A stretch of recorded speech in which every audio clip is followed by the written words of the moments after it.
अस्सलाम वालेकुम नाजरीन, मैं हूं रामीन सैयद और आप देख रहे हैं प्रोग्राम ज़ेरे बहस। नाजरीन, पीटीआई को अब तक का सबसे बड़ा ब्लो बैक उस वक्त मिला जब इलेक्शन डेट अनाउंस होने के बाद, इंतखाबी शेड्यूल आने के बाद, ऐसे वक्त में कि जब कागजात नामजदगी जमा कराने में सिर्फ 2 रोज़ रह गए थे, पीटीआई से बल्ले का इंतखाबी निशान छीन लिया गया। इलेक्शन कमीशन ने पीटीआई इंटर पार्टी इलेक्शन का फैसला सुनाया, जिसमें कहा गया कि पीटीआई बल्ले के निशान की अहल नहीं है, पीटीआई हमारी हिदायत पर अमल करने में नाकाम रही।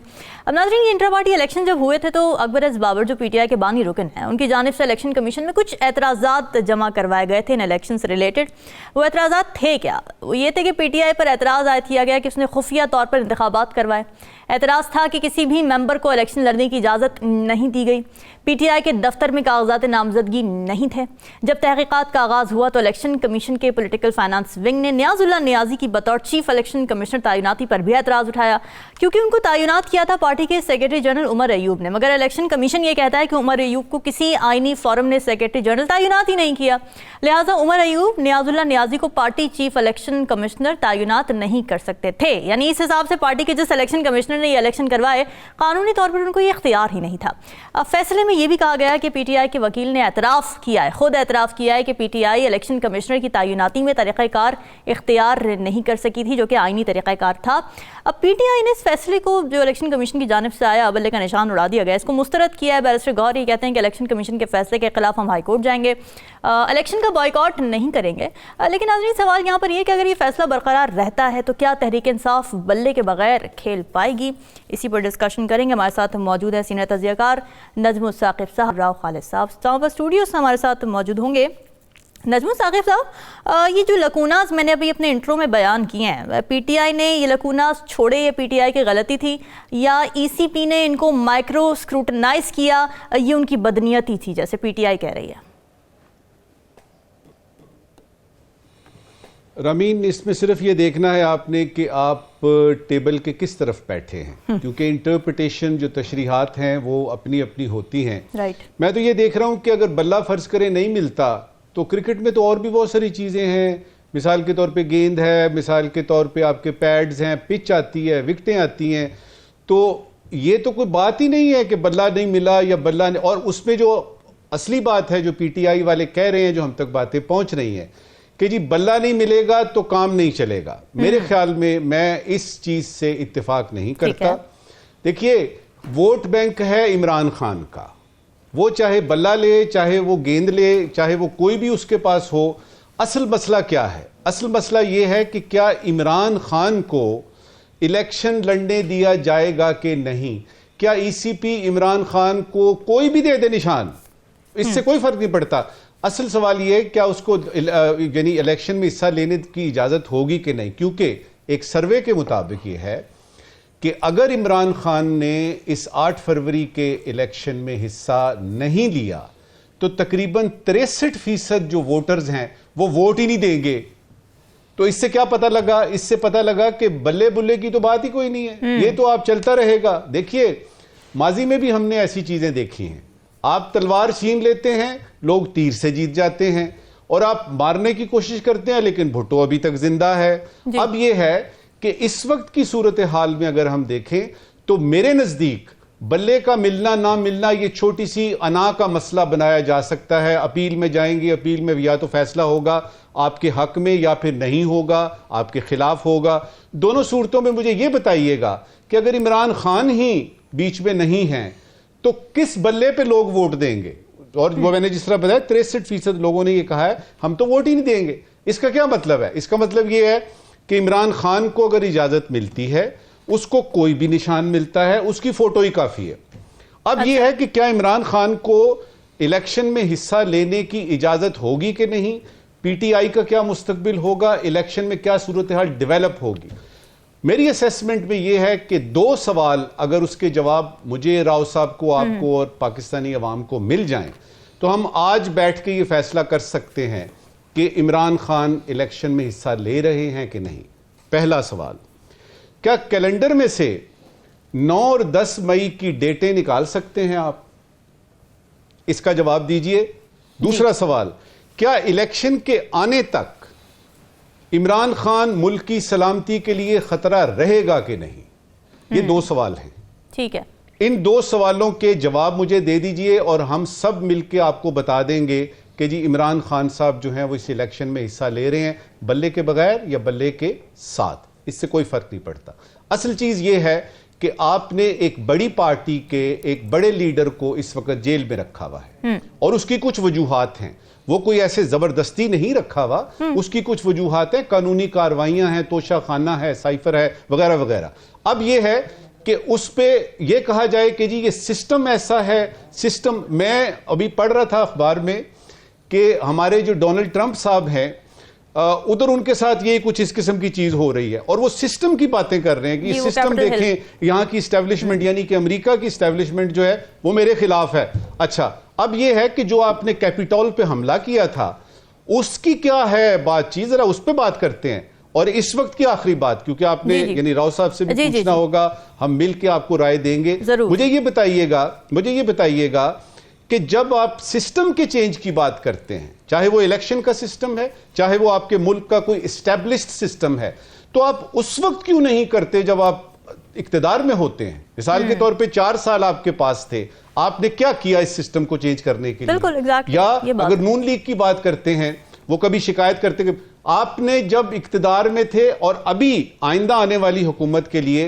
गुजारिश कर सकते हैं कि जो आपकी चेकलिस्ट है ना कि ये सिस्टम में ये खराबी है, ये खराबी है, ये खराबी है, इसको आप अभी से ही करें और आते ही सबसे पहले उस चेकलिस्ट पे अमल करना शुरू कर दें। और आखिरी इस वक्त की बात कि आपने सिस्टम को चेंज करने के लिए जो बातें शुरू कर दी हैं इस वक्त, देखिए वही सिस्टम आपको लेके ऊपर आता है और आप बड़े खुश होते हैं और कहते हैं जी कि मैं तो अपने डंड के जोरों पे आया हूं, मैं तो अपने जोरे बाजू से आया हूं। और वही सिस्टम जब आपको नीचा दिखाता है तो आप सिस्टम की बुराइयां निकालनी शुरू कर देते हैं। तो ये सारी बातें रामीन, मेरे राव साहब और आपके अलावा आपकी पाकिस्तानी अवाम को भी पता है। बिल्कुल, ये बात बिल्कुल ठीक है और ये लीडर बड़ा वही है जो सिस्टम में, बिल्कुल जो सिस्टम में बैठा हुआ सिस्टम की खामियां निकाले और उसके खिलाफ फिर एक जिद्दोजहद करे। असल लीडर तो फिर वही है ना। राव खालिद साहब, क्या वाकई बल्ले का निशान जाने से कोई फर्क नहीं पड़ता? क्योंकि इसमें देखिए ना 2 सिनेरियो सामने आ रहे हैं, ये भी जरा वजाहत कीजिएगा अगर रहनुमाई इसमें फरमा सके। एक तो ये सिनेरियो होता है कि एक पार्टी का इंतखाबी निशान छिना, उसी पार्टी को वो रजिस्टर रहे ECP के साथ, लेकिन उसे कोई और निशान अलॉट कर दिया जाए और वो सारे मुल्क के जो कैंडिडेट्स हैं वो उस निशान पे लड़ें। दूसरा सिनेरियो इसके अंदर ये है कि इंडिपेंडेंट कैंडिडेट्स के तौर पे लड़ें और उसमें तो फिर हर कैंडिडेट का एक अलग निशान होगा, तो बड़ी कंफ्यूजन फैल सकती है, वोट डिस्टर्ब हो सकता है। इन दोनों सिनेरियोज में से इस वक्त PTI पर कौन सा लागू होता देख रहे हैं आप?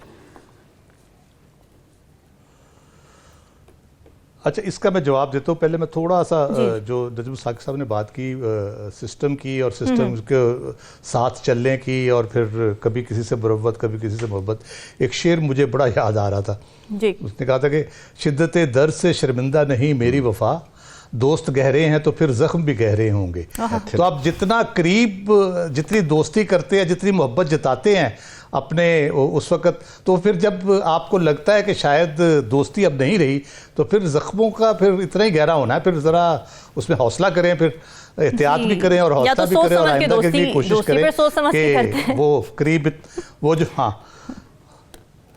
करीब इतना ही रखो कि दिल संभल जाए, फिर वो वाला सिलसिला होगा कि दम ना घुट जाए आपका, उस तरह ना करे फिर। तो वो दोस्तियां हम बढ़ाते हैं, करते हैं। कभी कोई पार्टी दोस्ती में बहुत आगे चली जाती है, कभी कोई और चली जाती है, और वो सबका तजर्बा एक जैसा है, लेकिन माशाल्लाह से किसी ने नहीं सीखा।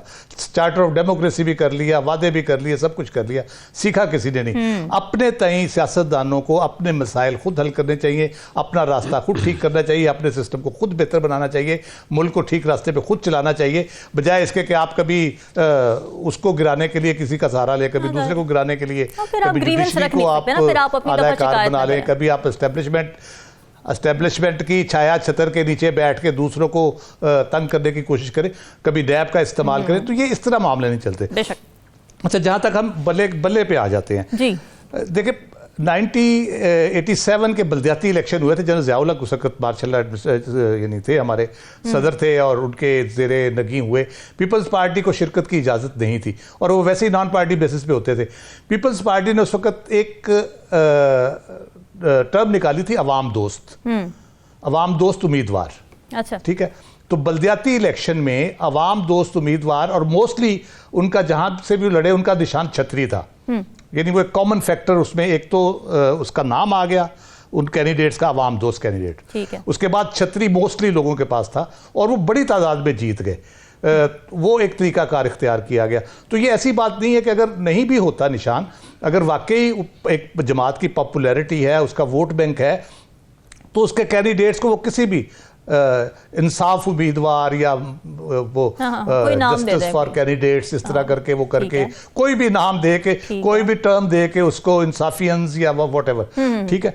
जहाँ तक इंतखाबी निशान मुख्तलिफ लेने की बात है, तो अभी ये पार्टी अब लिस्टेड तो है लेकिन रजिस्टर्ड नहीं है। जो इंतखाबात इनके जो हम कहते हैं उसमें जो डिफरेंस एक आ गया मेरे ख्याल में, कानूनी तौर पे मैं अभी बेहतर नहीं बता सकता, लेकिन लिस्टेड है अभी ये इलेक्शन। यानी इस नाम की दूसरी पार्टी नहीं बन सकती, ये लिस्ट पे मौजूद है। लेकिन इसके जो प्रॉब्लम्स हैं अपनी जगह पे वो सारा जो भी हुआ, लेकिन इलेक्शन कमीशन को कम से कम हमें दाद देनी चाहिए। उसने कितनी मेहनत करके, कितनी कोशिश करके, कितनी कानूनी मुशगाफियों का सहारा लेके इस मरहले तक वो पहुंची है। हम ऐसे ही उसको लान तान शुरू कर देते हैं कि जी ये कर दिया, वो कर दिया, इस तरह कर दिया, उस तरह कर दिया। ये प्रोसेस नॉर्मल है, ये पाकिस्तान में अरसे दराज से होते आ रहे हैं। It's just normal thing. थोड़ी सी चीज़ें नहीं हुई हैं, जैसे नॉमिनेशन पेपर पे जब लोग जाते हैं उनके पेपर छीन लिए, पकड़ लिए, वो भी अब मेरा ख्याल है कुछ थोड़ा सी उसमें भी नॉर्मलाइजेशन आनी शुरू हुई है। आज लाहौर हाई कोर्ट ने भी उसके ऊपर को बात कर दी है, बाकी नजवी साहब का फैसला भी आ गया है, सुप्रीम कोर्ट ने भी हिदायत कर दी है, इलेक्शन कमीशन भी उस पर कर रहा है। लेकिन इसमें चैलेंज जो है मेरा ख्याल है पॉलिटिकल पार्टी से ज्यादा जो है ना वो चैलेंज इलेक्शन कमीशन का है। क्योंकि जिस किस्म के मसाइल आ रहे हैं, कुछ इलेक्शन कमीशन के हाथ में, कुछ उसके हाथ में नहीं है। जैसे अगरचे जो जब केयर टेकर सेटअप आ जाता है और इलेक्शन अनाउंस हो जाते हैं, तो सारी इंतजामिया इलेक्शन कमीशन की हिदायत पे और उनकी मर्जी से होती है। कोई पोस्टिंग ट्रांसफर होगा तो आपने इलेक्शन कमीशन को भेजना है, गवर्नमेंट ने, इलेक्शन कमीशन ओके करेगा तो वो पोस्टिंग ट्रांसफर होगा। लेकिन मसला यहाँ पे ये आ रहा है कि उसके ऊपर भी रेजिस्टेंस देखने में आ रही है, इलेक्शन कमीशन का बस भी नहीं चल रहा। जैसे आज चीमा साहब का केस है, अब उनको तौहीन अदालत का वो नोटिस दे दिया उन्होंने एस्टेब्लिशमेंट सेक्रेटरी को कि आपने उसको क्यों नहीं हटाया अभी तक ओहदे से। इस तरह वो कोई डीसी को हटाते हैं। फील्ड वाला भी बड़ा उठा हुआ है इस वक्त, ज़ाहिर है वो इलेक्शन कमीशन को ऑर्डर्स दिए सुप्रीम कोर्ट ने डायरेक्ट, इस पर भी जरा करेंगे बात, लेकिन अभी थोड़ी पीटीआई पर रखते हैं और बल्ले के निशान पे। नजमुल साकिब साहब, ये जो स्क्रूटनी की गई इलेक्शन कमीशन की जानिब से, अब पीटीआई ये कह रही है कि जी बाकी सबकी क्यों नहीं ऐसे की गई, और मसला ये है कि भाई बाकी सबकी चैलेंज नहीं हुई, अकबर एस बाबर ने इनकी चैलेंज कर दी। शफाफियत आप देख रहे हैं, जो लकूनाज निकाले गए, क्या वो ठीक हैं? वाकई पार्टी आइन के मुतसादिम था ये जो इंटर पार्टी इलेक्शन हुए? और जब पीटीआई देख रही है कि उनके साथ जो कुछ हो रहा है, चले हवाओं की बात कर ले जो भी, लेकिन अगर उनको पता है कि कुछ डिसएडवांटेज पोजीशन पर है, तो क्या उनको मजीद शफाफियत की यकीन दहानी नहीं करानी चाहिए थी अपने इलेक्शंस में? यही तो दो लफ्ज़ हैं, एक इंसाफ है और दूसरा शफाफियत है।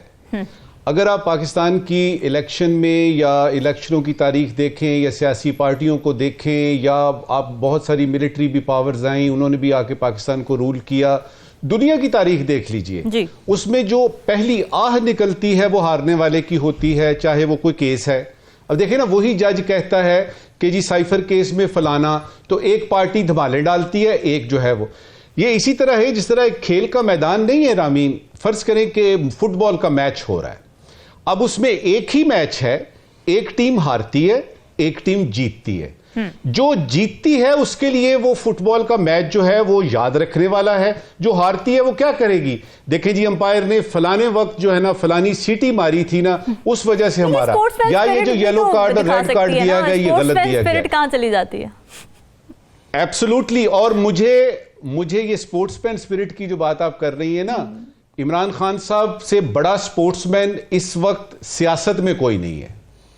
और मैं जब ये बल्ले की बात कर रहा था तो मुझे ख्याल आया कि यही तो वो तो उन्होंने हमेशा अपनी जिंदगी में चैलेंजेस को कबूल किया है, तो उसको वो एक चैलेंज समझ के कबूल करें कि भाई इस वक्त जो अखाड़ा है उसमें पहलवानी के दावपेच जो हैं वो इस तरह के हैं और वो अपने आप को कर सकते हैं। मुझे अभी तक कोई ऐसी आवाज नजर नहीं आई जेल से या इमरान खान साहब की जाती तौर पे कि जी फलां हो रहा है। ये जो बाकी है ना, जो यानी हम नवा हैं, हम तो इनकी आवाजें सुन रहे हैं और मेरे नजदीक इनकी आवाजों में इसलिए जान नहीं है कि मैं तो उनको सुनना चाहता हूं। आप बताइए, बल्ले के बगैर जीतेंगे आप? आपको बल्ले की जरूरत क्या है? और फिर देखने की एक और बात भी है कि जिस क्रिकेट के बलबूते पे आप आते हैं उस पे आप हीरो बने, आपने बल्ला लिया, वो भी क्रिकेट का निशान। अब जब 4 साल आप रहे, आपने क्रिकेट के लिए कुछ किया? इस तरह के जब आप सवाल करते हैं ना, तो आपको ख्याल आता है कि यार ये सारा कुछ खेल जो है, ये चाहे बल्ला है, चाहे तीर है, चाहे कुछ भी है, ये सिर्फ पावर पॉलिटिक्स है। इसमें सिर्फ ये है ज्यादा से ज्यादा सीटें लें, जिस तरीके से भी आप जीत सकते हैं जीतें, क्योंकि हुकूमत करनी है। और पहला काम जो आके कोई भी पार्टी करती है, वो सुन लीजिए, पहला काम पार्टी आके जो करती है ना, वो ये कि जितने आपने वादे किए थे वो एक तरफ हो जाते हैं। जितना आपने चेक लिस्ट आपने बनाई होती है कि ये करेंगे वो करेंगे ऐसा। अब इसकी मैं मिसाल देता हूं। अभी ये सारा कुछ हो रहा है, बीच में एक खबर आती है कि जो बिजली के जो रेट्स हैं वो 1.15 यानी ₹1.15 फी यूनिट बढ़ गए हैं। मुझे आप बताइए, पिछले 3 दिन से ये खबर मैं सुन रहा हूं, किसी एक पॉलिटिकल पार्टी ने ये कहा हो कि ये गलत हुआ है या सही हुआ है, या अवाम पे कितना बोझ, अब कितने अरब इसमें से निकलेंगे, वो इन पॉलिटिकल पार्टीज का इस वक्त मसला नहीं है। तो मुझे ये बताइएगा कि इलेक्शन के बाद जब हुकूमत बनेगी तो क्या ये उनका मसला होगा? जहांगीर तरीन साहब ने कहा है मंशूर बताने पे आऊं तो 2 दिन लग जाएं, वो बड़े उनके हैं, प्लान्स तो हैं उनके, बता रहे हैं, बता भी चुके हैं, और अभी आगे भी हम सुनेंगे। वो 2 दिन नहीं लगेंगे उनको जहांगीर तरीन साहब जो हैं वो बड़े अजीम यानी आदमी हैं, उनकी पार्टी भी बड़ी अजीम है, और वो मुझे पूरा यकीन है कि पाकिस्तान को इस्तेहकाम जरूर दिलवाएगी। लेकिन वो 2 दिन नहीं मांग रहे, उनके लिए तो 20 दिन भी कम है, इसलिए कि है ही नहीं कोई। हाँ। मैंने तो हमने इसी प्रोग्राम में कई दफा कहा है कि मंशूर इसलिए नहीं आ रहा कि वो छुपा के रखा हुआ है, मंशूर इसलिए नहीं आ रहा कि है ही नहीं। हाँ। उसमें सिर्फ ये है कि ये इलेक्टेबल्स हैं, ये जीते। प्लान क्या है? प्लान ये है कि जीतना है, इसके अलावा कुछ नहीं। और ये जो मैंने बिजली की मिसाल दी है, यकीन कीजिए, अगर कोई वाकई सियासतदान जो इस वक्त इलेक्शन के दिनों के बिल्कुल दरवाजे के पास खड़ा है, वो इसी को ही बना लेना कि आप अवाम की तो कोई सोचता नहीं है। अवाम की मुझे ये बताइए किसने सोचा है? और आजकल तो आलम यह है कि इलेक्शन के पास आके भी अवाम की बात नहीं कर रहे। बिल्कुल ऐसे ही है। राव खालिद साहब ये भी देखें ना, भाई इस वक्त मसले अवाम के क्या हैं? बिल्कुल, राव खालिद साहब की तरफ भी मैं इस पॉइंट को लेके जाना चाह रही हूँ, फिर ब्रेक भी लेनी है। राव खालिद साहब देखें ना, नवाज शरीफ साहब को भी हम देख रहे हैं, वो अपनी ग्रीवेंसेस मुसलसल बता रहे हैं मुख्तलिफ प्रेस कॉन्फ्रेंसेस में भी कि मेरे साथ गलत हुआ। ठीक है, वो जो भी उनकी ग्रीवेंसेस हैं, लेकिन अवाम ये नहीं सुनना चाहती है इलेक्शन के करीब। अवाम ये सुनना चाहती है कि उनके जो मसाइल हैं वो कौन हल कर सकता है, कैसे हल हो सकते हैं। इस पर जरा शॉर्ट कॉमेंट कर दीजिए।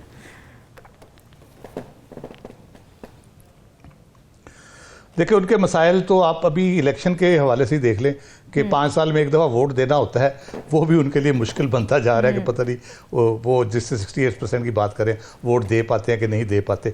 तो मियाँ साहब की जो बात है वो ठीक है, दावे नारे सब कुछ चलते रहते हैं, उनके ग्रीवेंसेस भी होंगे, यकीनन वो गुजरे हैं, मुश्किल वक्त से गुजरे हैं, वो उनके ग्रीवेंसेस भी हैं। लेकिन मसला ये है कि वो ये बताएं ना कि जब वो खुशहाल थे, हुक्मरान थे, उस वक्त उन्होंने क्या किया। वो कहते हैं हमने अंधेरे ख़त्म कर दिए, लोड शेडिंग तो फिर हो रही है, ये अंधेरे कौन से खत्म हुए हैं? लोड शेडिंग तो खत्म ही नहीं हो रही। सर्दियों के महीनों में भी लोड शेडिंग हो रही है, गर्मियों में चलो डिमांड बढ़ जाती है, समझ आती है। तो वो उन्होंने क्या, बिजली वो यही हो सकता है कि वो बिजली साथ ले गए, फिर जाते हुए जो बनी थी बिजली वो उठा के ले गए वहाँ पे। मसला यही है, ग्रीवेंसेस अपना रोना रोते रहते हैं, अवाम का रोना कोई नहीं सुनता, उनके रोने धोने की फिक्र ही किसी को नहीं है। अवाम किस हाल में है महंगाई के हवाले से, ओवरऑल सिचुएशन के हवाले से, अगर कोई भी इकोनॉमिक सिचुएशन ऊपर नीचे होती है या इवन पॉलिटिकल इंस्टेबिलिटी थोड़ी सी बढ़ती है, तो उससे भी अवाम को नुकसान होता है ना। अल्टीमेटली 4 दिन के लिए कोई हड़ताल हो गई, कहीं को जलसा जुलूस निकल गया, कहीं को प्रोटेस्ट हो गया, तो अवाम का नुकसान होगा, जाने आने से माजूर हो जाएंगे, मुख्तलिफ मसाइल उनके लिए पैदा हो जाएंगे। इसी तरह से अगर स्कूल कॉलेज बंद हो जाते हैं किसी वजह से, इन्हीं के हंगामों की वजह से, तो वो उनके लिए मसला है। बाकी जो मुसलसल एक कह ले कि जो परपेचुअल जिसको कहते हैं, वो महंगाई तो है ही है, उसका तो कोई अभी लेकिन मसला ये है कि ये सारे जो असल मसाइल हैं वो कहीं बैक ड्रॉप में चले गए हैं, और जो इस वक्त सामने हैं वो हैं पॉलिटिकल पार्टीज की ग्रीवेंस। नाज़रीन, डिस्कशन को यहीं से आगे बढ़ाएंगे, वक्त एक ब्रेक का, स्टे विद अस।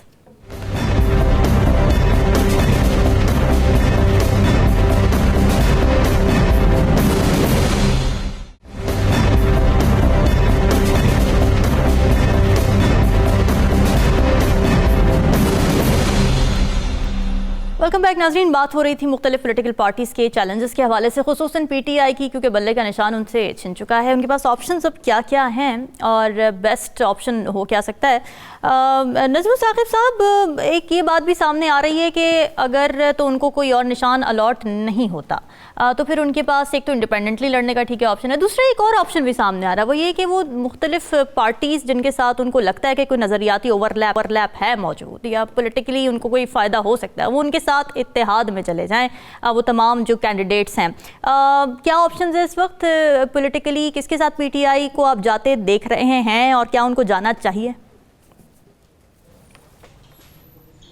देखिए, ये तो बड़ा अच्छा होता है कि इलेक्शन आए तो आपको पता लगे कि फलां पार्टी के साथ इत्तेहाद करके, सीट एडजस्टमेंट करके, बातचीत करके अगर हम इलेक्शन में दाखिल हों या इलेक्शन के बाद की सूरत हाल में हम एक हों तो हम किसी तरीके से हुकूमत बना सकते हैं। एक हल्की सी आवाज़ आई थी PTI की तरफ से कि जी पीपल्स पार्टी के साथ हो सकता है। उसका जवाब जरदारी साहब ने बड़े वाशगाफ अल्फाज में दिया और उन्होंने कहा कि नहीं, अब हम नहीं करेंगे। क्या ये वही इमरान खान और वही PTI है जो कि जब हुकूमत में थे या उससे पहले भी कि हम ही हैं, हम ही होंगे और हम हैं तो पाकिस्तान है। और हमने ये देखा कि 4 साल के इस अरसे में जो कि इमरान खान साहब ने और PTI ने किया, ये एक सोलो फ्लाइट थी। अब इस सोलो फ्लाइट में जिन लोगों ने इनको चलने में मदद दी उन्हीं के खिलाफ अभी ये बातें हो रही हैं। अब ये है कि क्या पॉलिटिकल पार्टीज में, अब देख लीजिए आप, मिसाल के तौर पे क्या नून जो है वो करेगी इसके साथ इत्तेहाद? सवाल ही पैदा नहीं होता। पीपल्स पार्टी तो खुले अल्फाज में कह चुकी, बाकी कौन रह गया? बाकी रह गए मौलाना साहब। मौलाना साहब तो उनको कहते हैं वो यहूदी एजेंट हैं। जी। मैं आपको एक एक करके बता रहा हूं ना कि किसी पार्टी के साथ ये नहीं कि इमरान खान साहब करना चाहें। सवाल ये है कि दूसरी पार्टियां क्या आपको कबूल करेंगी? क्योंकि जब आप इक्तदार में थे तो आपने जिस तरीके से, यानी यूं समझिए कि कुश्तों के पुश्ते लगा दी आपने, किसी को भी इस काबिल नहीं समझा। बड़ा अहम पॉइंट है। अच्छा, अब ये कहना कि जी हमारे अलावा कोई नहीं है, बड़ी अच्छी बात है, और हो सकता है कि PTI के अलावा कोई और पार्टी ही इस काबिल नहीं है, लेकिन इन्हीं पार्टियों से तो आपने लड़ाई करनी है, इन्हीं पार्टियों से आपने इलेक्शन में मुकाबला करना है, इन्हीं पार्टियों से आपने मिलजुल के हुकूमत बनानी है, जो कि हमें नजर आ रहा है। और हम अपने इस प्रोग्राम में कई दफा कह चुके हैं कि सिंपल मेजॉरिटी भी शायद किसी को मिलने वाली बात नहीं है। एक छोटी सी बात यहां पे, ये अभी मैं आज यानी टीवी में देख रहा था कि, और फिर मुझे ख्याल आया कि ये तो मैं बचपन से सुन रहा हूं। मिसाल के तौर पे कोई सियासतदान आएगा, वो आके कहेगा कि अवाम ये चाहते हैं, अवाम की ये मर्जी है, अवाम जो हैं वो उनके नज़दीक इमरान खान ये है, अवाम के नज़दीक सबसे पॉपुलर लीडर नवाज शरीफ हैं।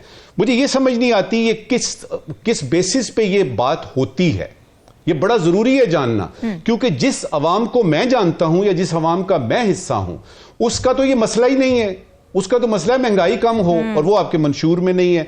तो ये अवाम को जो आप इस्तेमाल करते हैं, अगर आपको वाकई अवाम का एहसास है, अगर आपको वाकई है कि आप अवाम की आवाज़ बनना चाहते हैं, तो आपको उनके मसाइल का पता होना चाहिए। आपके पास इक़्तिदार आए, उनके मसाइल का हल करना चाहिए। क्या आप करते हैं? आप नहीं करते। दूसरी बात, ये जो बात है ना शफाफ और फ्री एंड फेयर इलेक्शन होने की, इसके बारे में भी यानी बात होनी बड़ी ज़रूरी है। जी। मुझे डर पता है क्या है? वो एक शेर है मेरा, बिछड़ने का नहीं मिलने का डर था, बिछड़ने का नहीं मिलने का डर था, सफर इस मर्तबा कुछ मुख्तसर था। अच्छा, अब यह है कि मैं तो ये सोच के ही बड़ा मुझे एक एक्साइटमेंट होती है कि या बारी ताला, अगर वाकई पाकिस्तान में इलेक्शन हो गए और वो इलेक्शन हुए साफ और शफाफ, यकीन कीजिए कि ऐसी ऐसी हैरान कुन सूरत हाल सामने आएगी। क्योंकि एक वो चीज है जो आपको टीवी स्क्रीन पे नजर आ रही है, एक वो है जो हम जाते हैं ना, जाके पूछते हैं जी आप किसको वोट देंगे, जी हम इसको वोट देंगे, ये वो देना किसको वोट है वो उस वक्त पता चलेगा। तो मुझे डर इस बात का है कि ये सियासी पार्टियां जितनी भी हैं सारी की सारी, इनको खुल के पता लगना चाहिए, और जो इलेक्शन कमीशन है वो वाकई इस दफा 1970 का हम सुनते आ रहे हैं ना जी कि वो बड़े फेयर एंड फ्री इलेक्शंस थे। खैर उसके बाद तो जो हालात हुए वो हमारे मुल्क के लिए ठीक नहीं थे, अल्लाह ना करे ऐसी सूरत हाल हो। लेकिन मैं ये चाहूंगा जाती तौर पे कि जो इलेक्शन करवाने वाले लोग हैं, खासतौर पे election commission of Pakistan ji, वाकयातन मेक श्योर करे कि लेवल प्लेइंग फील्ड मिलती है, वाकयातन मेक श्योर करे कि ये जो इलेक्शन है इस दफा साफ और शफाफ हो। यकीन कीजिए कि अगर ये वाकई हो गया तो बहुत सारी बड़ी बड़ी मकबूल पार्टियों को जो है ना, वो हमने सुनते हैं ना बुर्ज गिरते हैं, आपको पता लगेगा कि वाकयातन अवाम इस वक्त क्या चाहती है। ठीक है। राव खालिद साहब, एक तो आप ये भी कमेंट कर दीजिए कि किस पार्टी के साथ आप देख रहे हैं कि पीपल्स पार्टी, क्योंकि जाहिर है पीपल्स पार्टी ने, वैसे जरदारी साहब ने तो कुछ और कहा था, लेकिन कुंडी साहब ने कल ये कहा है कि तहरीक इंसाफ को पीपल्स पार्टी का साथ दे, वो पैगाम उन्होंने दिया और वो ये कह रहे हैं कि जी हमारा सियासी मुखालिफ एक है तो आए मिलकर हम लड़ते हैं। आपको इत्तेहाद ऐसा होते देख रहे हैं? और फिर level playing field election commission कैसे इंश्योर कर सकता है, चैलेंजेस क्या हैं उसके? देखिए, जो तो लेवल प्लेइंग फील्ड का किस्सा है वो तो हमें जो रोज़ ब रोज़ हम चीज़ें देख रहे हैं उसमें नहीं लग रहा कि वो कुछ दी नहीं जा रही, कुछ इलेक्शन कमीशन की बेबसी नज़र आती है कहीं कहीं। अच्छा। वो कर नहीं पा रहा, लेकिन उसका वो कंट्रीब्यूट कर रहा है लेवल प्लेइंग फील्ड को। बेबसी यही है, जैसे मैंने पहले जिक्र किया कि वो अगर एडमिनिस्ट्रेशन उनके कंट्रोल में है सारी, लेकिन कर कुछ नहीं पा रहे, किसी को चेंज करना चाहते हैं, किसी को हटाना चाहते हैं, उनकी कोई बात सुनने को तैयार नहीं है, उनकी कोई बात मानने को तैयार नहीं है। सुप्रीम कोर्ट की डायरेक्शन है कि आप हिदायत दें तमाम डीसीज, आरओज और डीआरओज जितने भी हैं कि वो लोगों के कागजात नामजदगी लें या उनको ना रोकें। वो कुछ भी नहीं कर पा रहे उसमें। और वो ट्रांसफ़र पोस्टिंग का तो वैसे ही मसला उनका गड़बड़ हुआ पड़ा है। आज चीमा वाला मैंने पहले जिक्र किया, वो लिख लिख के थक गए और गवर्नमेंट कहती है हम नहीं हटाते, भी कर लो जो करना है। अब तो इन्हें अदालत का केस शुरू हो जाएगा। तो लेवल प्लेइंग फील्ड उस तरह से उनके इख्तियार में जो चीज़ें हैं उससे नहीं होगी। जहाँ तक साफ और शफाफ इलेक्शन लेवल प्लेइंग फील्ड मिल भी जाए तो हमारे पाकिस्तान में दो किस्म के इलेक्शन होते हैं, एक झुर्लू वाले होते हैं और एक ट्रांसपेरेंट कहा जाता है उनको, लेकिन बकौल पीर पगाड़ा वो सी थ्रू होते हैं। यानी इतने ट्रांसपेरेंट होते हैं कि आप आर पार देख सकते हैं कि इलेक्शन में क्या हुआ है। तो वो उस किस्म के इलेक्शन हमारे यहाँ ज़्यादा हुए हैं, सी थ्रू वाले, जिनमें आपको इलेक्शन से पहले भी पता होता है कि क्या होना है, इलेक्शन के बाद भी पता होता है। जहाँ तक इत्तेहादों की बात है, मेरा ख्याल ये है कि एक मुश्किल मरहला इलेक्शन के बाद शुरू होगा। अच्छा। जो हुकूमत साजी का मरहला होगा वो शायद बहुत मुश्किल हो जाए, क्योंकि अगर तहरीक इंसाफ इंडिपेंडेंटली लड़ती है, जितनी भी सीटें वो ले ले, पीपल्स पार्टी, नून और बाकी जो एक जनरल कंसेंसस है लोगों का, जो तजिया करते हैं या नज़र रखते हैं इन चीज़ों के ऊपर, सियासत के ऊपर, कि ये एक कोलिशन गवर्नमेंट बनेगी। तो उसमें कोलिशन में अगर कोई ऐसा एलिमेंट जो डिसाइसिव रोल प्ले कर सकता है, वो अगर साइड में बैठ जाए कि नहीं हमने हिस्सा नहीं बनना, और तादाद पूरी ना हो पाए, तो बहुत सीरियस मसाइल पैदा उससे हो जाएंगे। आपका प्राइम मिनिस्टर के इलेक्शन के इश्यूज आ जाएंगे, उसमें फिर जोड़ तोड़ शुरू होंगे। फिर 2002 में हमने देखा पैट्रियट बन गया था, पीपल्स पार्टी से 25 लोगों का बनाया गया। तो इस तरह फिर कोई इस किस्म का कर करा के आपको बनाना पड़ेगा, लेकिन वो फिर बहुत स्टेबल वो गवर्नमेंट नहीं बनेगी। इसलिए वो जो मसाइल है वो गंभीर होते जाएंगे। इस स्टेज के ऊपर मेरा नहीं ख्याल अभी तो पीटीआई अपना किस्मत आजमाई करेगी, अगरचे उनका कह ले कि टाइम इज अगेंस्ट पीटीआई, यानी उनका बुरा वक्त चल रहा है मुहावरतन भी और रियली भी, कि वो केसेस वगैरह के हवाले से कुछ है, उनको ठंडी हवाएं आई हैं। साइफर केस में भी हमने देखा सुबह ठंडी हवाएं चली, लेकिन फिर इलेक्शन कमीशन की तरफ से बल्ला टूट गया, लेकिन ठंडी हवाएं भी हैं थोड़ी बहुत। सुबह चली, लेकिन शाम को इलेक्शन कमीशन ने वो इन्वर्टर को चेंज कर दिया ना, वो गर्म हवाएं देनी शुरू हो गया। सर्दियां भी आ गई है ना, उन्होंने एसी को गर्म पे लगा दी। तो वो ठंडी गर्म हवा ये मिक्स चलती रहती है, तो वो है। तो जुकाम हो सकता है ठंडी गर्मी से। पीटीआई के इंडिपेंडेंट लोग जीतते हैं और जी बिल्कुल सर्द गर्म से बड़ा हो जाता है। तो वो जो पीटीआई की जो सीटें उसमें आएंगी वो बड़ी क्रूशल होगी। से 50-60 सीटें ये ले लेते हैं, हाँ। 60 एक पीपल्स पार्टी ले लेती है, 70-80 नून ले लेती है। लेकिन देखिए राव खालिद साहब, अगर एज पार्टी अब पीटीआई अगर नहीं जा पाती इलेक्शन में एज पार्टी, तो वो जो खवातीन की नशस्तें होती हैं, अक़लियतों की नशस्तें होती हैं, उससे बढ़ जाता है आपका नंबर, वो फिर वो उस पॉइंट पे भी तो डिसएडवांटेज पोजीशन पर चली जाएगी पीटीआई। पीटीआई तो है ही डिसएडवांटेज पोजीशन पे, उसका मैं कह रहा हूँ बुरा वक्त चल रहा है, मुहावरतन भी चल रहा है, असलतन भी चल रहा है, कि उनके पास अगर बल्ले को चैलेंज करना है उनके लिए बहुत मुख्तसर टाइम है। 12 जनवरी से पहले उनको निशान या तो वापस चाहिए, उनके इलेक्शन तस्लीम हो, फिर वो टिकट्स इशू कर सकेंगे। अगर नहीं मिलता तो वो ऑब्वियसली वो कुछ नहीं कर पाएंगे उस सिलसिला में, क्योंकि पार्टी के लिए और निशान ले नहीं सकते, वो रजिस्टर्ड पार्टी अब उस तरह से रही नहीं है। तो नई पार्टी बनाना करना वो तो बड़ा फिर लंबा मरहला हो जाएगा, वो हो नहीं सकता। तो वो मसला ये है कि यकीनन रिजर्व सीट्स पे प्रॉब्लम्स आएगी, इनको नहीं मिलेंगी। लेकिन जहां तक जो ग्राउंड रियलिटीज इस वक्त नजर आ रही है, मियां साहब के भी जो सूरत हाल है नून की ओवरऑल और पीपल्स पार्टी की, वो ऐसी नहीं है कि वो जो 125 सीटों का दावा था नून का, वो भी हमें नजर नहीं आ रहा। और पीपल्स पार्टी का भी ये नहीं है कि वो कोई 100 सीटें ले जाए या 80 सीटें ले जाए, वो भी हमें नजर नहीं आ रहा। चलो ये दो बड़ी पार्टी अगर मेजॉरिटी बना लेती है तो शायद कोalition इनकी बन जाए, लेकिन उसमें फिर बार्गेन कैसी होगी? मेरा ख्याल है उसमें फिर पीपल्स पार्टी अपर हैंड रखेगी, क्योंकि अगर पंजाब लेना है नून ने तो उनको मरकज देना पड़ेगा फिर, और अगर मरकज लेना है तो पंजाब देना पड़ेगा। तो ये उनको किसी तरीके सूट नहीं करता।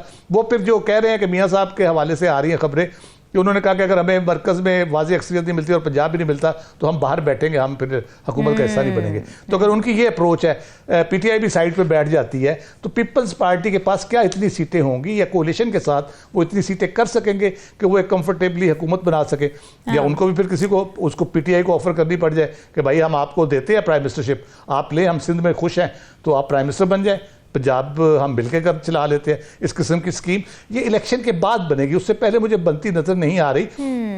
और पीटीआई कभी नहीं चाहेगी कि अपना वोट बैंक वो किसी भी जमात की झोली में डाले इन इलेक्शंस में, खास तौर के ऊपर। और इमरान खान को जानते हुए वो तो कभी भी इसके हक में नहीं होंगे। अगर कोई और ये फैसला करता है तो वो बहुत ज्यादा इफेक्टिव नहीं होगा अगर एंडोर्समेंट नहीं होगी। कि अभी तो ये पॉइंट ऐसा चल रहा है ना नजमुल साकिब साहब के थोड़ा झुकना तो पड़ेगा, कहीं ना कहीं कॉम्प्रोमाइज़ तो करने पड़ेंगे अपनी आना में, या ज़ाहिर है वो ठीक है वोट बैंक है उनका, लेकिन अब मुश्किल हालात हैं तो आपको उसी धारे पर कहीं ना कहीं चलना पड़ता है अगर आप एग्जिस्ट करना चाहते हैं सिस्टम में। ये पीटीआई को कैसी अप्रोच करने की ज़रूरत है, और दूसरा नवाज शरीफ साहब की अप्रोच के हम अपोजिशन में बैठ जाएंगे अगर कमज़ोर हुकूमत, तो ये कितनी ठीक है, क्या समझते हैं आप?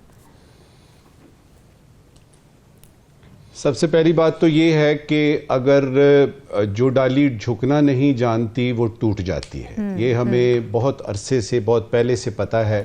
और सियासत तो खेल ही ऐसा है कि जिसमें आप मफाहिमत की तरफ जाएं तो अच्छा होता है। अब ये कहना कि सिर्फ मैं ही हूँ, ये तो बहुत मुश्किल है। अगर आप दुनिया की तारीख देखें, आप ग्रीस से शुरू हो जाएं, आप रोम में आ जाएं, आप बड़ी बड़ी रियासतों की बात करें, उसमें कोई फर्द वाहिद जो है वो जब बात करते, जूलियस सीजर की मिसाल ले लें, उसको फिर मार दिया था लोगों ने। यानी जब आप किसी की पकड़ाई में नहीं आते तो लोग आपके पीछे पड़ जाते हैं। सियासत में अगर आप आए हैं तो सियासत के रूल्स आपको फॉलो करने पड़ते हैं। अब यह है कि अगर आप ये कहें कि मैं आया हूं, अपने जोरे बाजू से आया हूं और मैं ही हूं, तो फिर आपका जो हल्का इख्तिदार है या हल्का इख्तियार है वो बड़ा महदूद हो जाता है। और इस वक्त वो वक्त होता है कि जब बहुत सारे, आप शेर की मिसाल ले लीजिए, अगर बहुत सारे हाइनाज इकट्ठे हो जाएं, अकेला शेर क्या कर सकता है? तो या तो वो जंगल का बादशाह रहना चाहता है तो उसको हाइना से भी दोस्ती करनी पड़ेगी, उसको बाकी जानवरों को भी उनकी हिस्सा बकदरा जुस्से देने, यानी हिस्सा बकदरे जुस्सा, उनकी उनको वक़्त और उनकी जो अहमियत है वो देनी पड़ेगी, तभी तो चलेगा। और ये जो बात है कि जी पीपल्स पार्टी हो सकता है कि यानी पीटीआई के साथ ना मिले या पीपल्स पार्टी और नून के साथ ना मिले, मेरी असेसमेंट ये है, अभी हमने ये 16 माह की एक हुकूमत देखी है, सिवाय पीटीआई के सारे लोग थे ना उसमें। जी जी। तो जब बंदर बांट होगी, जब रेवड़ियां बांटी जाएंगी, तो उस वक्त नजरिया कौन सा, किस नजरिए की बात होगी? उस वक्त ये होगा जी हमें आप कितने वजीर देंगे, हमें आप कितनी सीटें देंगे, कौन सी नेशनल असेंबली की कमेटी का चेयरमैन हमें बनाएंगे, पंजाब किसके पास होगा, सिंध किसके पास होगा, उसमें किसी किस्म का। और चूंकि ये अभी अभी ये 16 माह की हुकूमत गई है, लिहाजा ये कहना कि ये दोबारा नहीं हो सकता, ये बिल्कुल हो सकता है। हाँ। एक दो चीजें जो है ना जो समझ में आती हैं अभी, उसमें मैं देख रहा था, अभी राव साहब बात कर रहे थे पीटीआई की, जी। तो मुझे ये इस वक्त ख्याल आया कि इस वक्त एज वी स्पीक, तो इस वक्त पीटीआई के चेयरमैन कौन है? यानी इस वक्त जब हम बात कर रहे हैं तो गौहर साहब तो नहीं हैं, इमरान खान साहब का तो पता नहीं है। अच्छा, और जो हाथ हो गया है वो हुआ है शाह महमूद कुरैशी साहब के साथ, जो मुझे नजर आ रहा है। वो हाथ इसलिए हुआ कि जब बारी आई तो उनको नहीं कहा गया, और फिर तुर्रा ये है कि लतीफ खोसा साहब आते हैं और वो आके कहते हैं कि मैं हूं नंबर 2। अब मैं इस वक्त ये सोच रहा हूं कि जेल में शाह महमूद कुरैशी साहब क्या सोच रहे हैं अंदरूनी, और वो किधर हैं वो सारे, यानी उमर अयूब साहब और वो असद उमर साहब और ये सारे लोग जो कहते थे कि जान दे देंगे इस पे, और वो किधर है जिसने ये कहा था कि जी इधर सीधा मेरे यानी उस पे गोली मारें, आप मेरे माथे पे गोली मारें। ये सारा कुछ जो है रामीन, यकीन कर लीजिए, ये खखेड़ जो है 8 फरवरी के बाद ये खत्म हो जाएगा, और उसके बाद जो मंजरनामा सामने आएगा वो सिर्फ एक ही चीज होगी कि हम किस तरीके से इस इक्तदार की सीढ़ी पे चढ़ सकते हैं, इस पे बराजमान हो सकते हैं और कितनी देर तक चल सकते हैं। और उसके बाद ये है कि एक और जो बड़ी मज़ाक़ा खेज किस्म की स्टेटमेंट आज गौहर साहब ने दी है। उन्होंने ये कहा है कि मुल्क इस वक्त, वो बल्ले की बात कर रहे थे ना कि बल्ला नहीं मिला, जिसपे हम अभी यानी पूरा प्रोग्राम ही उस पर कर रहे हैं कि मुल्क इस वक्त इंतशार का मुतहम्मिल नहीं है। बिल्कुल बिल्कुल। तो मैंने ये सोचा कि क्या कोई ऐसा वक्त आता है किसी मुल्क की तारीख में जब वो इंतशार का मुतहम्मिल हो, और ये जब अपने ऊपर पड़ती है आपकी, तो उसी वक्त आपको यानी मुल्क याद आता है और उसमें इंतशार और उसका एहतमाल कितना है और मुतहम्मिल हो सकते हैं कि नहीं। तो ये सारी सियासी बातें हमने ये देखना है कि जेल से क्या आवाज आती है। हमने ये देखना है कि ईसीपी क्या ऐलान करता है, और बल्ला या ना बल्ला इससे फर्क नहीं पड़ता, इमरान खान को इजाजत मिलती है कि नहीं। ठीक है नाज़रीन, वापस आते हैं, स्टे विद अस।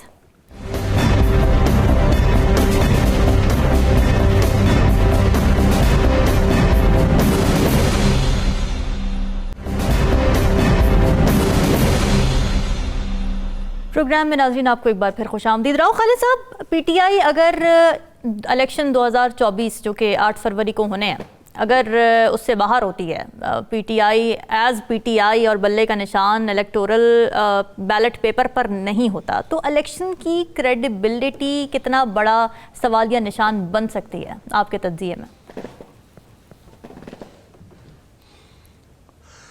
देखिए, अगर तो इलेक्शन में पीटीआई का वोटर हिस्सा नहीं लेता और वोटर टर्नआउट बहुत कम रहता है, जो कि 97 में हुआ था, एक मिसाल हमारे पास मौजूद है जिसको बाद में कागजों में पूरा किया गया, परसेंटेज को 17% थी और उसको 35-36% तक ले जाया गया जब मियाँ साहब को 2/3 अक्सरियत मिली थी। तो अगर तो सूरत हाल ऐसी होती है कि वोटर टर्नआउट कम रहता है, तो नेचुरली रिप्रेजेंटेटिव गवर्नमेंट उसको आप नहीं कह सकते। दूसरे मुल्कों में तो है कोई एक परसेंटेज रखी, 50% से कम वोटिंग अगर हो तो वो एक्सेप्ट ही नहीं करते, रिजल्ट को वो दोबारा इलेक्शन करा देते हैं। तो हमारे यहाँ ऐसा कोई रिवाज नहीं है, क्योंकि हमारे यहाँ 5% भी पड़ गए हो गए, उसमें कोई पाबंदी नहीं है। सच सिर्फ खवातीन के हवाले से, जहाँ खवातीन के वोट 10% से कम हो तो वहाँ पे वो पोलिंग हो जाती है, तो बाकी कोई ऐसी पाबंदी नहीं है। तो अगर तो वोटर टर्नआउट कम रहता है और उससे क्रेडिबिलिटी पे यकीनन असर पड़ेगा। दूसरी सूरत, जैसे पीटीआई के लोग पेपर जमा कराने के हवाले से बाकी जो शिकवे कर रहे हैं, अगर वो चीज़ कंटिन्यू करती है और वो उस तरह से मैदान में उतर नहीं सकते, तो फिर भी यकीनन क्रेडिबिलिटी पे एक उसके होगा। और उसका नुकसान क्या होगा कि एक स्टेज पे जाके जब इलेक्शन हो जाएंगे तो फिर वो प्रोटेस्ट जो पहले 2014 का धरना और उस टाइप का, फिर उस किस्म की चीज़ें दोबारा से शुरू हो सकती है, पॉसिबली शुरू हो सकती है। लेकिन अभी तक जो सूरत हाल है उसमें तो मेरा ख्याल है कोई किसी जमात ने खातिर खा इत्मीनान का इजहार नहीं किया पूरे पोलिंग प्रोसेस के ऊपर। किसी को हल्का बंदियों पर एतराज़ है, किसी को लेवल प्लेइंग फील्ड नहीं मिल रहा। लेवल प्लेइंग फील्ड तो सब ने एतराज़ किया है कि हमें नहीं मिल रहा। तो वो इस किस्म की चीज़ें हो रही हैं, और पसे पर्दा जो चीज़ें हो रही है उस पर यकीनन जो इत्तेहादों की और सीट एडजस्टमेंट की बातें मियाँ साहब जिस तरह निकले थे बाप के साथ और प्रेम कैम के साथ, और सारा रिवर्स होता हमें नज़र आ रहा है। चीज़ें हो रही हैं। मुझे लग रहा है कि मुस्लिम लीग नून भी अगले हफ्ते 10 दिन में अगर उनके मामला ठीक नहीं होते इस्तेकाम पार्टी के साथ, या उनके मामला वैसे ठीक नहीं चलते, पीपल्स पार्टी जिस तरह से एकदम से कह ले कि वे अहेड हो गई है इस सूरत हाल में, तो उसमें नून भी वही बातें कर रही होगी जो अभी पीटीआई कर रही है, तो जो पीपल्स पार्टी पहले कर रही थी। तो वो कुछ सूरत हाल कोई अच्छी नज़र नहीं आ रही फिलहाल। लेकिन अगर ये हो जाती है, एडजस्टमेंट्स इनकी आपस में हो जाती है, पीडीएम पार्टीज की हो जाती है, फिर काफ़ी हद तक चीज़ें बेहतर हो जाएंगी। वोटर टर्नआउट बड़ा बेटर करेगा। अगर पीटीआई के तो कैंडिडेट्स हैं, चाहे निशान है नहीं है, अगर उनके कैंडिडेट्स मैदान में है, मेरा ख्याल है इलेक्शन भरपूर होगा, उसके रिजल्ट्स किस किस्म के आते हैं ये ठीक है। 8 फरवरी या 9 फरवरी की सुबह को ही पता चलेगा। जी नजमुल साकिब साहब, आप क्या समझते हैं इस हवाले से क्रेडिबिलिटी कितनी मुतासिर हो सकती है अगर एक भी पार्टी, कोई भी पार्टी बाहर हो जाती है और वो भी one of the biggest parties of Pakistan right now? देखिए, वो इस चीज़ पे डिपेंड करता है कि अब अगर हम अपने मुल्क की तारीख देखें और उसमें इलेक्शंस के रिजल्ट्स देखें और उसके बाद की सूरत हाल देखें तो फ़र्क क्या पड़ता है। हमारे मुल्क में बहुत बड़े बड़े वाक़यात पेश आए, बड़े बड़े इलेक्शन जो हैं उसके बारे में रिगिंग की बात आई, pre poll rigging, after election rigging, फिर उसके बाद बहुत सारे हम हॉर्स ट्रेडिंग की भी बात सुनते आ रहे हैं। हमें ये भी पता है कि किसी एमएनए और एमपीए का इलेक्शन लड़ने के लिए आपकी वाहिद क्वालिफिकेशन ये है, डिग्री तो आपको वैसे ही मिल जाती है ना, बीए की डिग्री हासिल करना कौन सी, वाहिद क्वालिफिकेशन ये है कि आपके पास पैसे कितने हैं और फिर उन पैसों में से आप कितने लगाते हैं। अगर तो मायार ये है तो फिर इससे क्या फ़र्क पड़ता है कि किस पार्टी को मौका मिला नहीं मिला। इलेक्शन के रिजल्ट आएंगे, मैं आपको अभी से ही बता रहा हूं, नोट कर लीजिए मेरी बात जी। इस इलेक्शन में जो कि 8 फरवरी को इंशाअल्लाह ताला सुप्रीम कोर्ट भी कह चुकी, इलेक्शन कमीशन ने भी पक्का कर लिया और उन्होंने ये जो 2 दिन बढ़ाए ना कागजात नामजदगी के, एक दफा फिर बावर कराया कि 8 फरवरी को। नोट करने की बात मेरी ये है कि कोई भी इलेक्शन का रिजल्ट आया, चाहे कोई किसी पॉलिटिकल पार्टी को लेवल प्लेइंग फील्ड मिली या नहीं मिली, किसी पार्टी को उसके वोटर्स निकले नहीं निकले, कोई भी रिजल्ट आया तो वो कंट्रोवर्शियल होगा। अच्छा, वो इसलिए होगा कि इस वक्त मुझे ये बताइए, ये जिस तरह राव साहब और आप भी बात कर रहे हैं, कोई एक पार्टी ऐसी है जो ये कहे कि इलेक्शन के हालात ठीक हैं, लेवल प्लेइंग फील्ड मिली हुई किसी को भी नहीं मिली हुई नजर आ रही। मियां साहब का देख लीजिए, मेरे तो वो बड़े यानी फेवरेट यानी पॉलिटिशियन हैं, वो कह रहे हैं कि जी वो अपनी शिकायतें को वो एकदम से वो पटारा खोल लेते हैं, इसका मतलब है उनकी भी तसल्ली नहीं है। पीपल्स पार्टी अपनी जगह पे बिलावल साहब कह रहे हैं, उसके बाद इमरान खान का तो बिल्कुल जाहिर हो रहा है, उनसे तो आपने उनके हाथ से बल्ला ही छीन लिया है, अब वो अपने हाथ से बैटिंग करेंगे। कोई एक पार्टी बता दीजिए। और अगर इलेक्शन से 1.5 महीना पहले ये सूरत हाल है कि किसी को कुछ पता ही नहीं है और हर एक को ये लगा हुआ है कि हमें तो ट्रक की बत्ती के पीछे लगाया हुआ है, बशमूल इस्तेहकाम पार्टी के और बशमूल उस चीज के जो कि नून लीग और इस्तेहकाम की हो रही। एक और बहस भी चल पड़ी हुई है, यानी कि इस दुनिया इस पूरे पाकिस्तान में सबसे बड़ा लीडर कौन है। कुछ कहते हैं जी इमरान खान है, कुछ कहते हैं जी कि जरदारी साहब की क्या बात है, मफाहमियत के वो बादशाह हैं, सियासत तो असल में उन्होंने करनी है। और एक रिपोर्ट में पढ़ रहा था जिसमें यह था कि इस इलेक्शन का सबसे बड़ा सरप्राइज मिलेगा जब पीपल्स पार्टी को पता लगेगा कि हुकूमत वो बना रही है। मुझसे पूछेंगे कौन बड़ा है सबसे, मैं आपको ये कहूंगा कि मौलाना फजलुर रहमान साहब इस मुल्क के सबसे बड़े लीडर हैं। अच्छा जी, उसकी वजह बताता हूं। उसकी वजह यह है कि तालिबान को सवाए उनके कोई नजर ही नहीं आया जो कि टीटीपी के बारे में बात करेगा, पाकिस्तान और अफगानिस्तान के ताल्लुकात को ठीक करने की बात करेगा। वो क्यों नहीं गए यानी नवाज शरीफ साहब के पास, उन्होंने क्यों नहीं जरदारी साहब से बात की, वो क्यों नहीं बिलावल साहब से मिले या इमरान खान या गौहर नायाब के साथ, वो क्यों मिले हैं फजलुर रहमान साहब से। तो आपने ये देखना है कि जब आप ये कहते हैं कि जी फलां लीडर सबसे मकबूल है, फलां लीडर सबसे बड़ा है, तो उसका मायार क्या है, उसका आपने रखा हुआ क्या है कि किस कैलिबर पे, किस बेसिस पे आप ये कह रहे हैं। और जहां तक इस बात की बात है जो अभी तक तय नहीं हो सका कि मकबूलियत और कबूलियत, ठीक है कि जी जिसको जो कबूल होगा वही होगा, मकबूलियत से फर्क नहीं पड़ता। तो मैं आपके इस प्रोग्राम में पहले भी कह चुका हूं कि खुदा के लिए इस पाकिस्तान की हालत पे कुछ रहम फरमाइए और कबूलियत और मकबूलियत से निकलिए और काबिलियत देखिए। ये जो काबिलियत है ये सबसे ज्यादा जरूरी है कि जो भी शख्स हो, कोई लीडर है आपका या पार्टी है, क्या वो इस काबिल है कि इस मुल्क को, इसकी खारजा पॉलिसी को, इसकी दाखिला पॉलिसी को, ये सिक्योरिटी के चैलेंजेस को, ये मईशत के जो मसाइल हैं, इस IMF से जान छुड़ाई जाए कि नहीं छुड़ाई जाए, टैक्स लेने हैं, सब्सिडीज कम करनी बिल्कुल है। ठीक है, ये बड़े और- बड़े अफरीत हैं जो हमारे सामने और बात खड़े हैं। ये है कि ये पता उस वक्त काबिलियत- चलेगा, बात ये उस वक्त पता काबिलियत। चलेगा जब आप किसी लीडर को, किसी पार्टी को पूरे 5 साल पूरे भी करने दें, जमहूरियत प्रिवेल भी करे, फिर उसके बाद अंदाजा करें और वोटर को मौका दें। राव खालिद साहब, शॉर्ट कमेंट कर दीजिए, जो तमाम सियासी जमातों में अब एक पेज नजर आ रहा है एटलीस्ट इस बात पे कि मुतमईन नहीं है वो इंतखाबात की तैयारियों के हवाले से, लेवल प्लेइंग फील्ड के हवाले से। ये एजिटेशन यूजुअल है, होती है हर इलेक्शन से पहले, या नई बात है? शॉर्ट कमेंट कर दीजिएगा। देखिए, उसमें एग्रीड पार्टीज कम ही होती हैं, लेकिन ये पिछले कुछ हमने 2-3 इलेक्शन से देखा है कि हर पार्टी शिकवा करती नजर आती है। हाँ। तो वो ये तकाजा करती है कि हमारा जो इलेक्शन कमीशन है या सिस्टम है पूरा, वो बहुत क्रेडिबल होना चाहिए और उसको बेहतर बनाने की कोशिश की जानी चाहिए। ठीक है। पहली फुर्सत में जैसी हुकूमत बनती है उसको पहली रिफॉर्म्स, नैब या किसी और की बजाय इलेक्शन रिफॉर्म्स करनी चाहिए और उसमें एक बेहतरीन सिस्टम लाना चाहिए, जैसे ईवीएम भी उसमें हो सकती है। बाकी बहुत सी चीज़ें उसके साथ हल हो जाएंगी जब ईवीएम आप हो गए। फिर इलेक्शन कमीशन का अपना एक पैराफर्डिलिया होना चाहिए, सिस्टम का डीआरओ उधारे ना मांगने पड़े, उसको वो काम ना करना पड़े। और इस अमल को तमाम इदारों को बहैसियत कौम भी और बहैसियत इदारा भी सीरियसली लेना चाहिए। ठीक है। ये बहुत इंपॉर्टेंट प्रोसेस है, ये अगर सही हो गया हमारा तो बिल्कुल ठीक। इंशाल्लाह आगे मामला बहुत ठीक हो जाएगा। बिल्कुल ठीक है। नजमुल साकिब साहब, फिर आज नाजरीन के लिए क्या सवाल है आप? नाजरीन के लिए ये जो है पहले एक ज़रूरी सवाल और उसके बाद एक नहायत गैर ज़रूरी सवाल। ज़रूरी सवाल ये है कि मेरे मोहतरम जस्टिस अतर मिनल्ला साहब ने कहा, फरमाया कि सबको लेवल प्लेइंग फील्ड मिलनी चाहिए, सबके साथ यकसा सलूक होना चाहिए। ज़रूरी सवाल ये है कि ये कैसे मुमकिन बनाएंगे आप? ठीक है। गैर ज़रूरी सवाल। निगरान हुकूमत ने IMF के साथ मुज़ाकरात किए, खारजा पॉलिसी में बयानात उनके आए कश्मीर के बारे में, इंडिया के बारे में, उन्होंने बड़े बड़े फैसले किए, SIFC बन गया। लेकिन पिछले 2 दिन पहले मैंने खबर पढ़ी कि जी जो 22 ग्रेड में जिनकी प्रमोशन होनी है 21 से 22 में, उसका फैसला आइंदा आने वाले वज़ीर आज़म करेंगे।